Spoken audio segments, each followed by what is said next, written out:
Salut à tous, c'est Charlie et aujourd'hui je vais répondre aux questions de Policier FR. Première question, peux-tu te présenter? Quel est ton parcours? Que fais-tu actuellement? Donc moi j'ai 23 ans, je suis en école de police actuellement. J'ai intégré l'école de police en décembre 2023 et avant ça j'ai fait un BTS en profession immobilière, une licence en banque assurance. Et j'ai quitté le monde du patrimoine pour m'orienter dans la police nationale car ça correspondait davantage à ce que je recherchais, à mes valeurs. J'ai passé les concours de policier adjoint et de gardien de la paix, que j'ai obtenu les deux. Et donc désormais, je suis membre de la police nationale. Deuxième question, pourquoi avoir choisi la police nationale plutôt que la gendarmerie nationale? C'est une question qui tombe beaucoup au concours lors de l'oral. Et c'est une question qui se pose légitimement. Pourquoi choisir une institution plutôt que l'autre? Parce qu'au final, les métiers sont les mêmes, les missions sont les mêmes. Traquer l'infraction et les amener devant la juridiction si nécessaire, ou en tout cas faire cesser l'infraction. J'ai choisi la police nationale pour deux raisons. La première, qui est que de par sa localisation, la police nationale regroupe davantage de pourcentage de la délinquance et de la criminalité, puisque la police nationale, nous sommes en ville, et la gendarmerie nationale sont à la campagne. Donc j'ai préféré la police nationale pour cela. Et une deuxième raison qui m'est très personnelle, mais j'ai un membre de ma famille qui a été pendant 22 ans dans les groupes d'intervention de la police nationale. Il a fait 7 ans au RAID et 15 ans à la BRI PP, donc préfecture de police de Paris.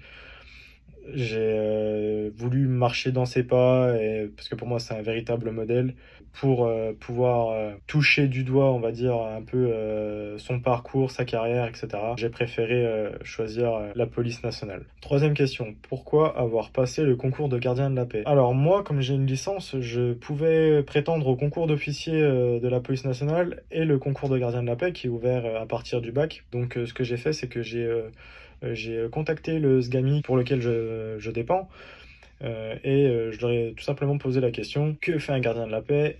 Que fait un officier dans la police? Et donc j'ai préféré passer le concours de gardien de la paix parce qu'après discussion avec le recruteur, j'en ai déduit que les officiers étaient plus dans un métier de management, de gestion des effectifs, plus bureau.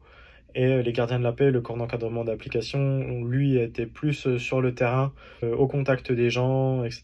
Donc, par rapport à ce que je recherche à l'instant T, passer le concours de gardien de la paix paraissait plus en adéquation avec ce que je voulais. Question 4. Comment as-tu préparé le concours? Pour préparer le concours, c'est très simple, il faut d'abord se renseigner sur le concours en lui-même, soit sur le site officiel de la police nationale, devenirpolicier.fr, ou alors regarder des vidéos comme par exemple la chaîne de Policier FR qui explique comment se déroule le concours, les attendus, etc. Je pense que pour être le plus efficace possible, il faut savoir ce à quoi on a affaire. Vous savez, les plus grands tacticiens militaires connaissent parfaitement leur ennemi avant d'attaquer.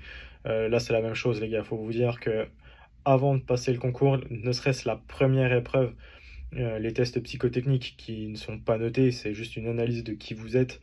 Même pour ça, il faut vraiment être au courant de ce que c'est.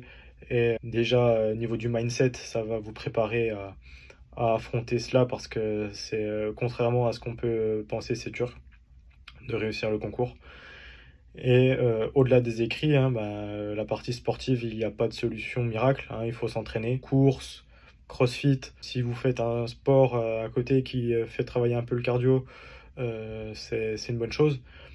Et pour l'oral, alors moi pour l'oral, j'avais regardé des vidéos sur internet, j'avais regardé la vidéo de policier FR passer l'oral du concours de gardien de la paix et de policier adjoint, puis également d'autres vidéos où là il faut se préparer à tout type de questions qui peuvent être posées, se préparer également une présentation personnelle, parce que au final c'est pas forcément évident de se présenter comme ça face à un jury qu'on ne connaît pas, et être naturel. C'est, à mon sens, c'est une des choses les plus importantes. On essaye de se donner une image du policier modèle selon nous. Il faut bien se rendre compte d'une chose, c'est que dans le jury, il y a donc des policiers et une psychologue. Ils le voient tout de suite. Donc ne cherchez pas à être quelqu'un que vous n'êtes pas. Soyez vous-même, ils préfèrent. Très honnêtement, pour avoir discuté encore très récemment avec mes formateurs et une psychologue qui nous fait cours ici, ils préfèrent nettement avoir des personnes naturelles, même si présente des défauts, c'est pas grave, au moins il voit quelqu'un d'authentique pardon, en face d'eux. Généralement, ça passe mieux. Question 5. Dans quel service es-tu actuellement? Peux-tu nous en parler? Donc moi actuellement, je suis en école de police. J'y suis depuis le décembre 2023, donc ça fait, à l'heure où je tourne cette vidéo, ça fait bientôt 4 mois que j'y suis. L'école de police, c'est le matin en rassemblement en section pour aller sur la place d'armes, faire l'appel.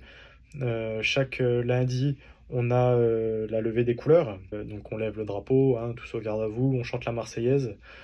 Et après cela, donc les cours commencent. Donc nous avons des cours généralistes très variés, hein. Ça peut être sur le matériel que la police nationale utilise, ça peut être sur les infractions. Alors on voit plusieurs types d'infractions. Comment réaliser notre métier? Parce que le métier de policier, c'est un métier qui est exigeant, qui est dur et qui n'est pas forcément inné, hein. Il faut apprendre les bases. Voilà, on passe énormément de temps en salle de cours pour voir tout ça.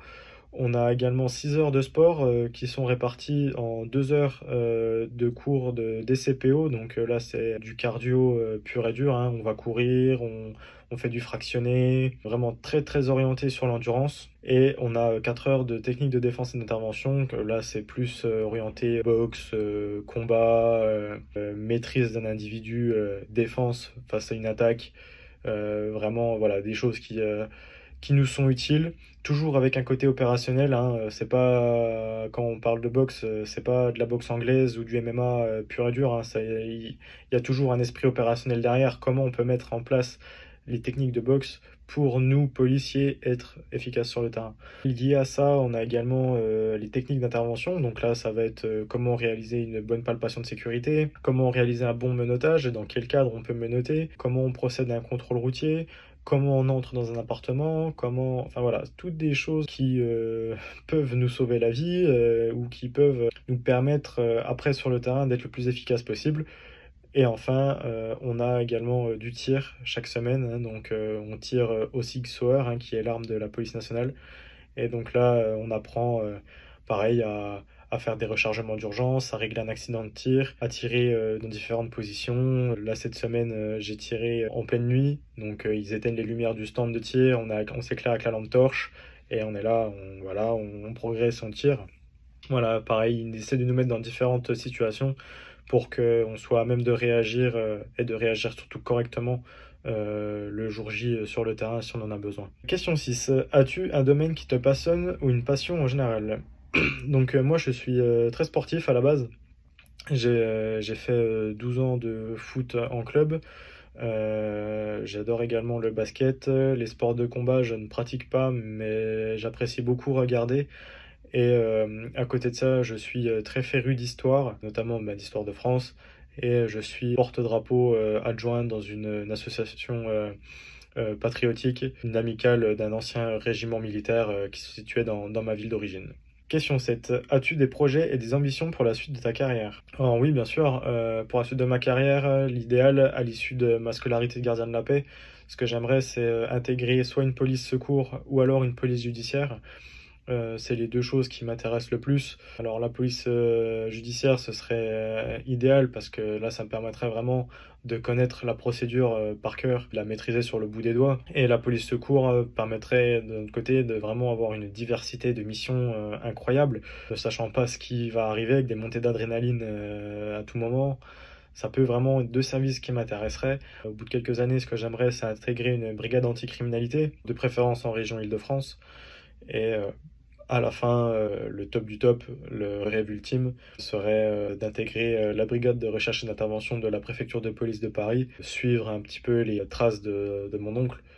Ce serait vraiment une chose exceptionnelle, un rêve pour moi.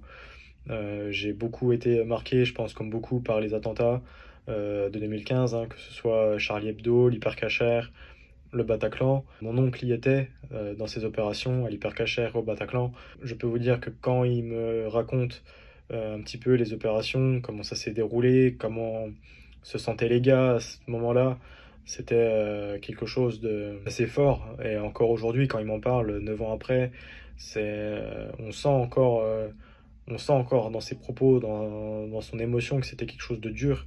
À ce moment-là, on voit dans ses yeux que c'était dur, mais pour rien au monde, il aurait été ailleurs. Et moi, j'ai envie de vivre ça également. Donc une brigade anticriminalité, puis ensuite la BRI, ce serait vraiment le top du top.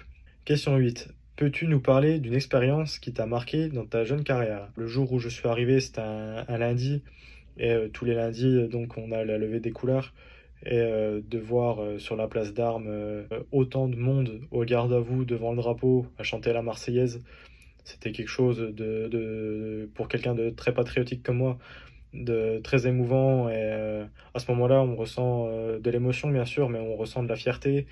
Et vraiment, ce qu'on fait au-delà de nos convictions personnelles, ça prend vraiment du sens. On se dit, ouais, je suis pas là pour rien, je sais ce que j'ai à faire.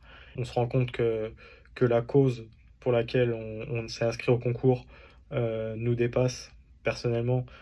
Et vraiment, c'est quelque chose de très très beau. Surtout si vous avez jamais eu l'occasion de vivre ce genre d'émotion, c'est quelque chose qui marque. Et quelque chose pour laquelle je me souviendrai absolument toute ma vie. Question 9. Que penses-tu des critiques vis-à-vis des forces de l'ordre? Concernant les critiques des forces de l'ordre, c'est, j'ai envie de dire, aujourd'hui, malheureusement, c'est monnaie courante. Le problème dans lequel on se trouve, c'est que nous sommes dans une société de sensationnel et une société de consommation. Aujourd'hui, le but pour les gens, c'est de faire un maximum de vues sur les réseaux sociaux, de faire parler un maximum. Le but pour les médias, bah, c'est de vendre, hein, que ce soit leur image, leur journal, etc. Donc pour ça, il faut du choc, il faut du sensationnel. Donc forcément, quand on voit une intervention de police, que ça chahute un petit peu, ben voilà, ils ont vite fait de prendre en photo, en vidéo, et de jeter ça en pâture. Mais ce qu'il faut bien vous dire, les gars, c'est que, bon, certes, il y a des comportements dans la police qui ne sont pas toujours en adéquation avec ce qu'on représente, mais ça représente une minorité extrême de l'institution. Ce qu'il faut vous dire, c'est que 99% du temps, vous avez une partie de la vidéo, donc en général, c'est là où le policier va taper ou va menotter. C'est jamais une partie très flatteuse, on va dire, pour la police nationale. Vous avez cette partie-là en vidéo, mais vous n'avez pas ce qui s'est passé avant. Vous savez pas pourquoi le policier menotte le gars, pourquoi il lui serre aussi fort la menotte. Alors, le but, c'est pas de lui péter le poignet, on est d'accord. Mais pourquoi il maintient aussi fermement? Pourquoi ils avancent comme ça sur les manifestants? Faut bien se dire une chose, c'est que nous, on travaille, on a des règles, on a des procédures, des cadres pour travailler. On fait pas ce qu'on veut comme on veut. Si vous voyez un mec qui est menotté au sol avec 4 policiers sur lui, bah, c'est que le gars, voilà, nous, pour menotter, c'est le code de procédure pénale, l'article 803, il faut que l'individu soit dangereux ou susceptible de prendre la fuite. Si vous voyez 4 policiers sur un mec en train de le menotter, c'est que le gars, il a été dangereux ou il a pris la fuite à l'issue d'une infraction. Et donc, voilà, il le menotte, et s'ils sont à 4 sur lui, bah, c'est que le gars, il se débat. Je vous laisse prendre une personne en plastron qui ne se laisse pas faire, et vous essayez de le menotter. Je peux vous assurer que tout seul, c'est loin d'être évident. Donc, vraiment, critiquer les forces de l'ordre, les personnes dépositaires de l'autorité publique, oui, mais gardez en tête qu'on n'a pas toutes les informations, qu'on ne sait pas ce qui s'est passé avant, on ne connaît pas les individus, et également quelles sont les intentions aussi du média ou de la personne qui poste pardon, cette vidéo ou cette photo ou même ce tweet, etc. Et vraiment garder un esprit critique vis-à-vis de tout ça. C'est vraiment très très très important. Question 10. Que veux-tu dire pour conclure? Alors dans un premier temps, je souhaite remercier Policier FR de m'avoir permis de réaliser cette interview. Ce que je souhaiterais dire pour conclure, c'est qu'on a une belle institution, on a un beau pays, donc vraiment soyez-en fiers. Et si vous voulez nous rejoindre, la police nationale a des concours d'entrée toute l'année. C'est avec grand plaisir, si vous êtes motivé, qu'on vous accueillera dans nos rangs. Allez, ciao les gars.